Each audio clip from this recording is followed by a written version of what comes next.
dreams within reach. It's time to rise. Body, soul, and mind. Open your eyes. Climbing higher, step by step. Real talk, no regrets get set. One step, one love, we rise. Walk the talk, break free. Get to the truth, your story's the proof. Yes. Yes. I love this part. To be. Welcome back again. I am your host, Ryan Keys, and this is the Living Proof Podcast with Ryan Keys. And today's episode is going to be a little bit unorthodox. I might step on some toes. I might make you feel uncomfortable in some kind of ways. And I'm going to go against the grain here because I'm going through something and I'm going to explain that. But today, we're talking about healing without shame, overcoming your struggles without becoming them. You know, for years, God, almost a decades, wow. I've taught personal transformation, faith, and this positive mindset. I was a law of attraction person. I've been a Christian believer for a long time. I've moved back and forth between my faith and my beliefs and different things. I've worked with thousands of people. You can look in my YouTube. I've got videos that have been watched 400,000 or 500,000 times. So I thought I had made it. I thought I had manifested a beautiful life and was creating, moving to Europe and other things and being able to live abroad. And then life handed me an unexpected challenge. It's one that I never would have asked for. But even though I'm not battling, I'm moving through it. Let me correct my own self. I don't want to cherry pick my language and I don't want to police my dialogue, but battling is such a controversial word and has such a negative overtone. So, Ryan, you're moving through it, right?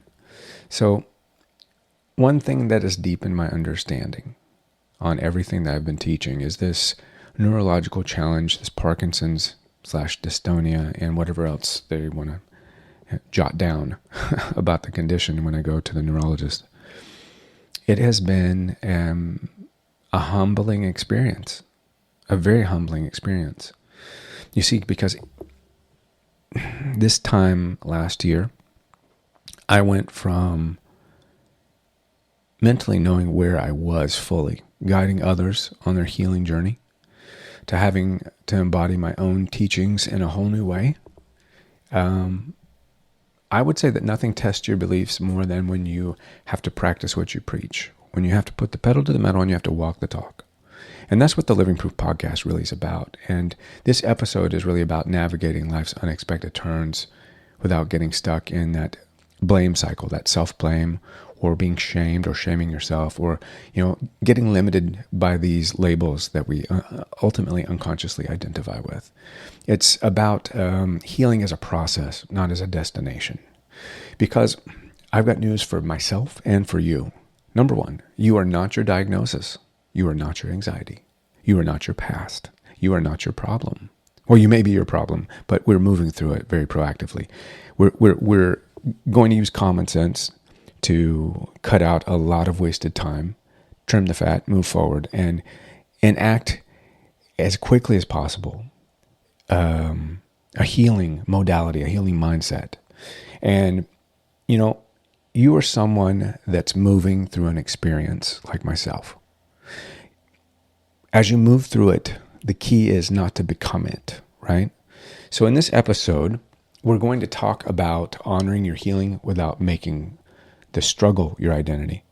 The truth about manifestor's guilt, because that is a huge topic that needs to have the lid blown off from both religious and the new age groups coming in at all sides, invoking shame because of what you're going through, how you're operating, right? Because are you really creating more of what you focus on if you are addressing the problem? Do you really cancel it? Do you ignore it? Do you sweep it under the rug and keep on going? What do you do? And then we're also going to call out, and we're going to talk about the balance between faith, science, and this mindset of healing. Overall, we're going to release shame. We're going to embrace growth, no matter what stage you're in. And then we're going to talk about some small daily shifts to help move you forward without dripping into toxic positivity too much. So I'd like to put this out there. If you are moving through your own challenge, I invite you to join me in the Living Proof Patreon community for exclusive content. I'm uploading tools. I'm going to put books in there, other things that could be really helpful for you along the way, and also support. We're going to be live in there twice a month, sorry, not 2 times a week. So if this resonates with you, screenshot it, share it, leave a comment, reach out, contact me. Go to my site, ryankeys.com. I haven't renovated it yet for the Living Proof podcast, but it is coming forward. And let's just keep this conversation going in the Patreon community. So becoming living proof starts with my own personal experience, because I thought I was proficient at moving through life, manifesting and creating my realities. I thought that I had mastered not only the law of attraction, but the art of interaction. I thought I had been teaching Hermetic principles and other things. I thought that I was able to manifest everything and anything that I ever could have wanted, and I was on the way. But then, again, I got this diagnosis, this issue. It started slipping in mentally. It started slipping in through depression, cognitive issues, tinnitus, other things, cramping, pain, and hard times trying to swallow. It really started around 2020, back during COVID. And then it kind of progressed and really hit me, a little over a year ago. And I've been dealing with this emotionally, mentally, and physically. And I used to say this was a battle, but I don't do that anymore, right? So I say that I'm moving through it. I'm going from teaching healing to experiencing it yet again firsthand. You see, I've witnessed miracles. I've been a miracle. And right now I'm praying for a miracle. But I understand through many processes that without that manifestor's guilt, miracles can show up in different ways. Miracles can be a medical intervention. They can be that, mentally, emotionally, spiritually. A miracle does not necessarily mean that whatever your ailment is going to come back into alignment and you're going to be completely 100% where you were. You'll never be where you were, right? And that's the good thing. Now, navigating this kind of emotional roller coaster of this neurological condition is probably one of the hardest lessons that I've ever had to accept, because indirectly, if I were to allow this to become my identity, it is a death spiral. It takes me to the end of my life and progressively will or would get worse. Sure, I might have some highlights about being able to hop in and out of feeling better, but it would be basically managing a disease until it dissolves me completely. Now that's a darkened way to look at it. And that's talk about a dark night of the soul. That is definitely something that I did not think I was going to be going through. The hardest lesson is accepting help, right? And it's accepting my humanity and accepting being humble in the face of healing.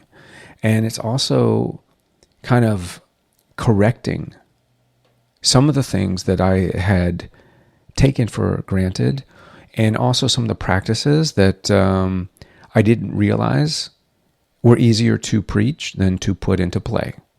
So, and before we move forward, I want to lighten the load a little bit. So going through this situation, it's a movement, right? Now, I've been searching for about topics of wellness and flexibility. So I asked my yoga instructor if he could teach me to do the splits.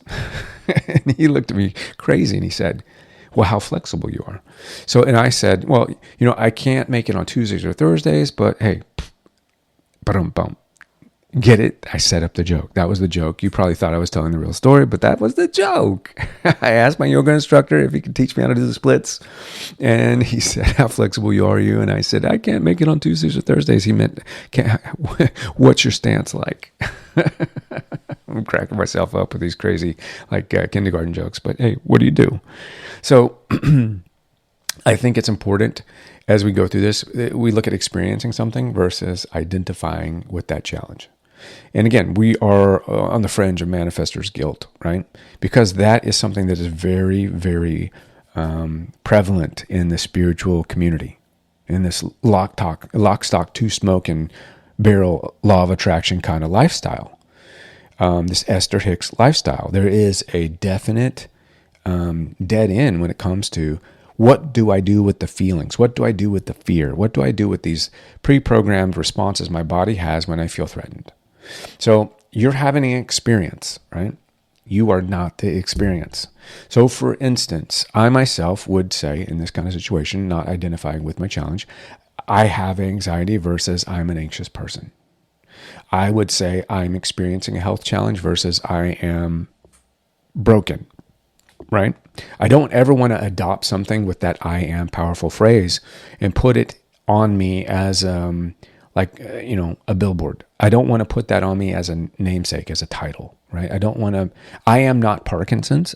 I'm experiencing the symptoms and the condition of Parkinson's while I'm dealing with it, but it's not me. It's not my identity, right? And then I wanted to say that your life is always speaking to you. The question is, are you listening? Right? Because healing isn't about removing the discomfort. It's about expanding your capacity to hold joy with the pain. It's about being able to take that sadness, look at it, surround it with love, feel it, and synthesize it back into something beautiful. You're not trying to bury these feelings. You're not trying to push these things away. And this is where shame and guilt and blame really circle the bowl, right? So one of the things that I think is that your perspective shapes your reality, your perception, your perspective. So when you speak about yourself as someone who's healing, adopt that. I'm healing, I'm growing, I'm moving through this. Not somebody who's stuck, right? Even though this is a quote unquote syndrome disease that is progressive, it's not my soul. It's not my entire experience. So your perspective does shape your reality. You know, you are allowed to be both a masterpiece and a work in progress. I think Sophia Bush said that, if I'm not mistaken. But the thing is that this manifestor's guilt, it comes in a variety of ways.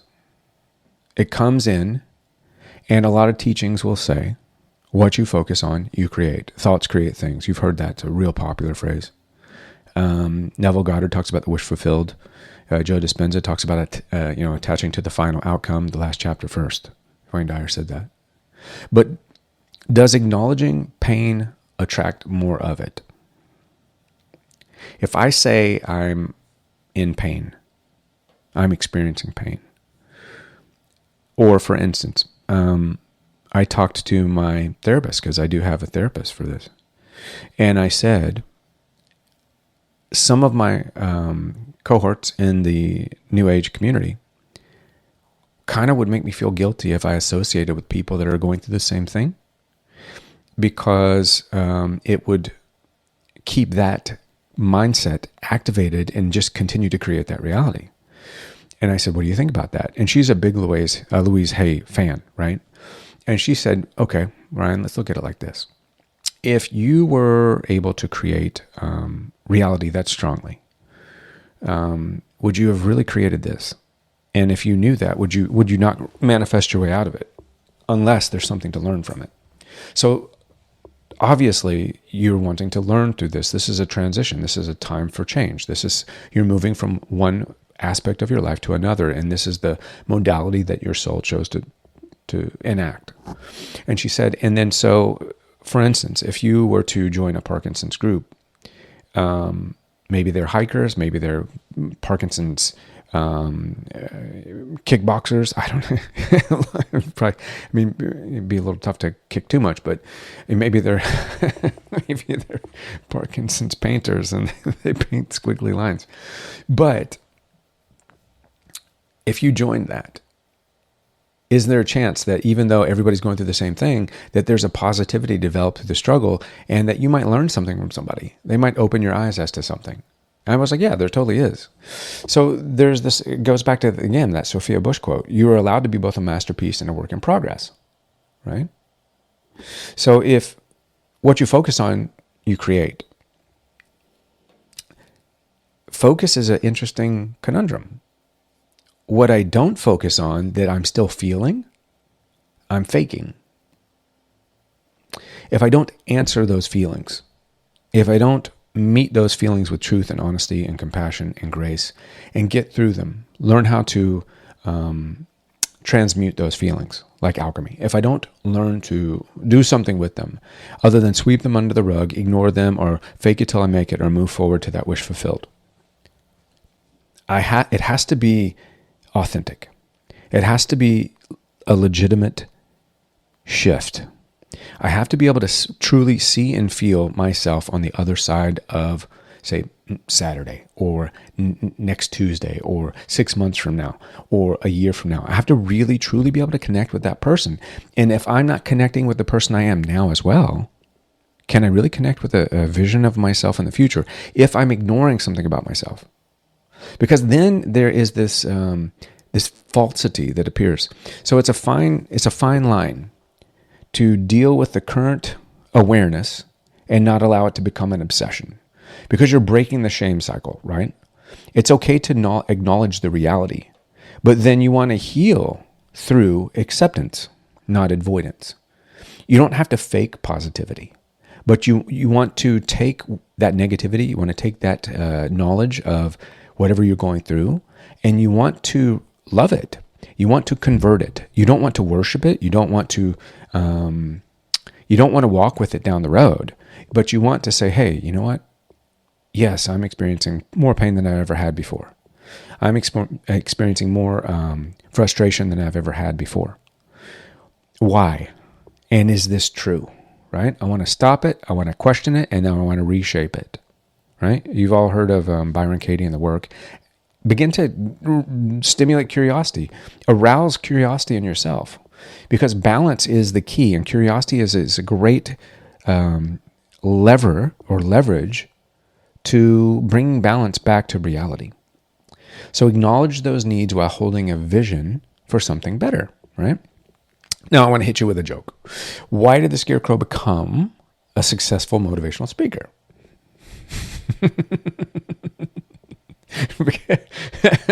Because he was outstanding in his field. Because he was outstanding in his field. I'm so foolish. Oh my God, that's so bad. But I couldn't help myself, right? I'm reframing it. Basically, that's a joke. I'm taking the Scarecrow that's standing doing nothing in the field because I'm reframing his success as he's outstanding. Okay, so reframing, right? So instead of I'm manifesting more pain, say I'm responding to what my body needs. And if you say, if I think about my diagnosis, I'll stay stuck. Say, I can be aware and still believe in healing.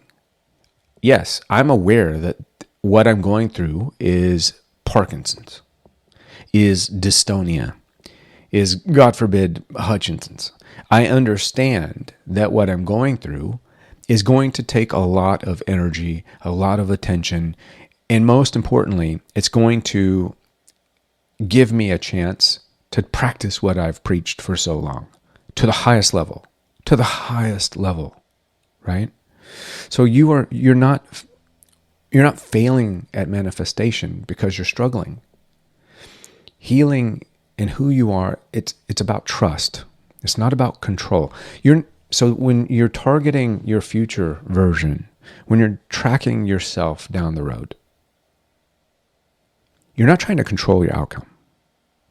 Number one, because I believe in God, I believe in the universe. I believe that God is bigger than I could imagine, right? I've died twice, so I can tell you there is something after this, 100%. And if you do the Liebelite, which I love, which I'm using as part of my therapy, I'll leave a link for the Liebelite down below. I know the developer, fantastic group of people, and we're going to start working on something, I think, on how to see if this can help with the cognitive issues, stimulating the brain. Anyway, that's a side note, but that'll be down in the description as well. So if you think about this, Healing is about trust, not control.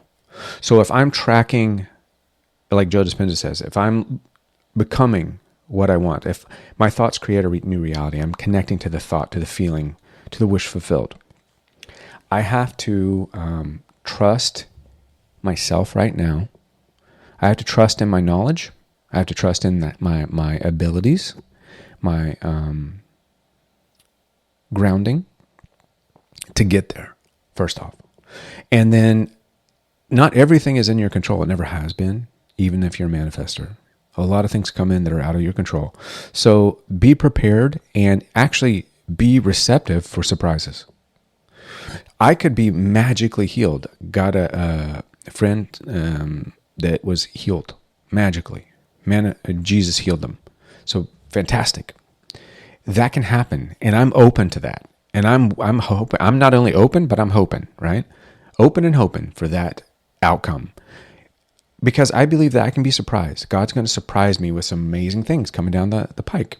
Now, this disease, this syndrome, is not something that is so bad that it is going to separate me from my power and understanding of purpose, of soul, and of something much bigger than just this life.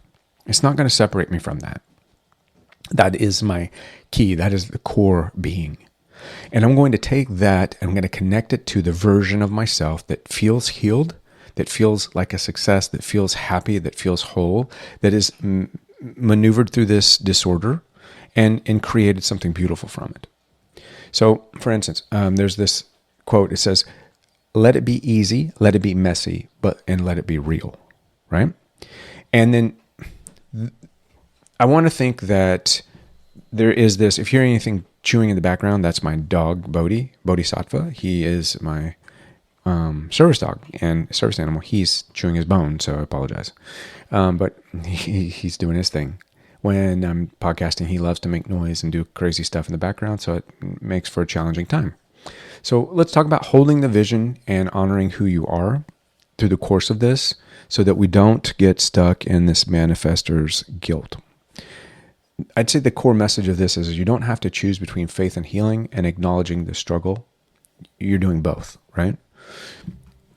One of the steps to balance would be to separate your truth from your experience, knowing that most things are circumstance. They're circumstantial. They are like pain will come and go. Muscle ache will come and go. Frustration will come and go. Rich and poor will come and go. Anger and sadness will come and go. So a lot of these things that you're experiencing, be able to learn what is, I mean, if you have a missing leg, that's truth. That's not going to come and go, right? But you can get a leg from a medical situation where they give you like a proxy body part, right? You get a prosthetic and that changes it, right? So that's no longer your circumstance. Now you have a prosthetic that gives you that tool. So separate your truth from your experience. And then I want you to feel it and then redirect it. And essentially you're acknowledging your pain, your problem. You're acknowledging the heartbreak. And then you're moving through it in small actions. It's not about jumping off the roof. It's small actions, right? Even saying, you know, I love myself no matter what's going on. Reaching out for help, right? Coming into the Patreon group on the live and asking for help, talking about your issues, not kvetching, but communicating and seeking a place for consolation through coming together in cooperation. And then speak as if you were becoming, not just waiting, right? So we want to shift our language. So we want to separate truth from our experience. We want to feel it. Then we want to redirect it. And then we want to speak as if you're becoming, not just waiting for it. You're not waiting to get better. You're not waiting for your healing. You're not waiting for a miracle, right? The biggest part about a miracle is you're not waiting for a miracle, because the miracle is that you are moving towards it. Always. You're a miracle moving towards more miracles. And you recognize that through gratitude, and you graft that gratitude into your daily grid, right? So you can accept your reality without surrendering to it. That's a big, big, big one, right? Even Rumi said, live as though the world is rigged in your favor, right? And speaking of that, here's another joke to crack up the code, right? What do you order at a spiritual hot dog stand? I'll give you one more. Chuck, we'll take that for no. What do you order at a spiritual hot dog stand? One with everything.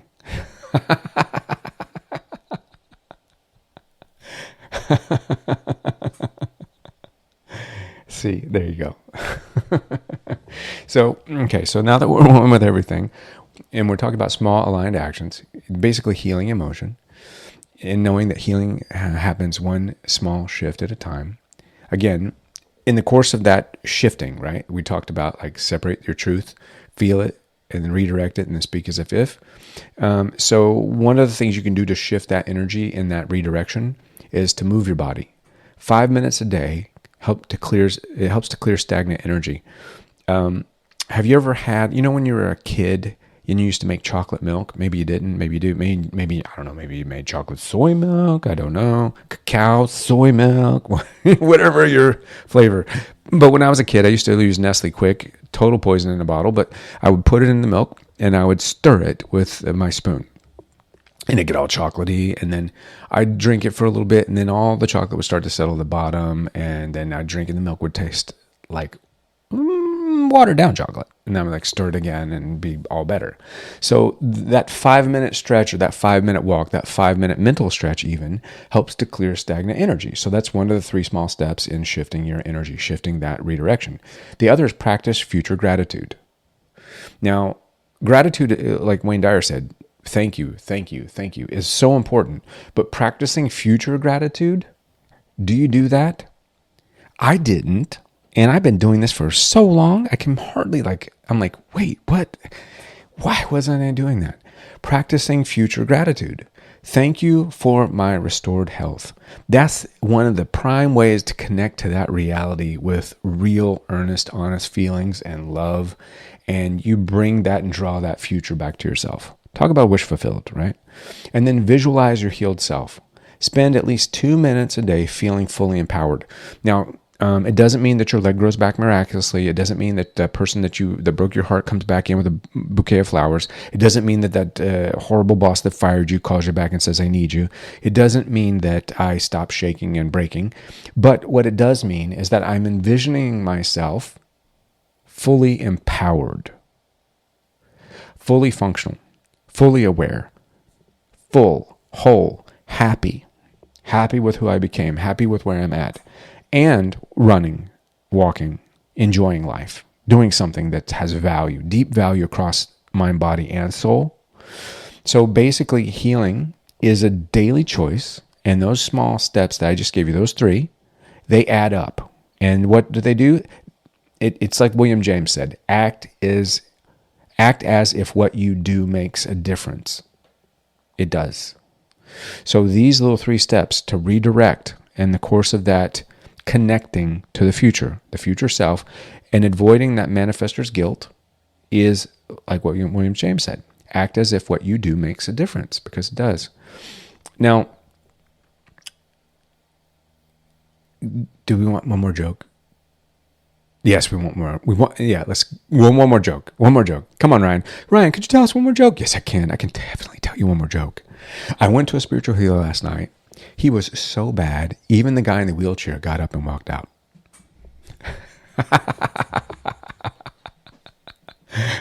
Rewind that if you didn't get it. Okay, so the final takeaway, my closing thoughts on this. Manifestor's guilt. Oh, gosh. It's just such a heavy thing. I never even imagined that I would be going through that. But healing isn't about perfection. It's about showing up daily. It's about small steps. You don't have to be fully healed to be worthy. You don't have to think positive 24/7 to get better, right? That's also something. And you don't have to be anyone's success story to deserve love and support. You are enough right here, right now. And what I would love to do right now is, unless you're driving, is I would like for you and me to sit here for a solid 7 seconds at least. Take a deep breath in and hold it and exhale. And do it one more time and visualize your healthiest, happiest self. And hold it, really feel it.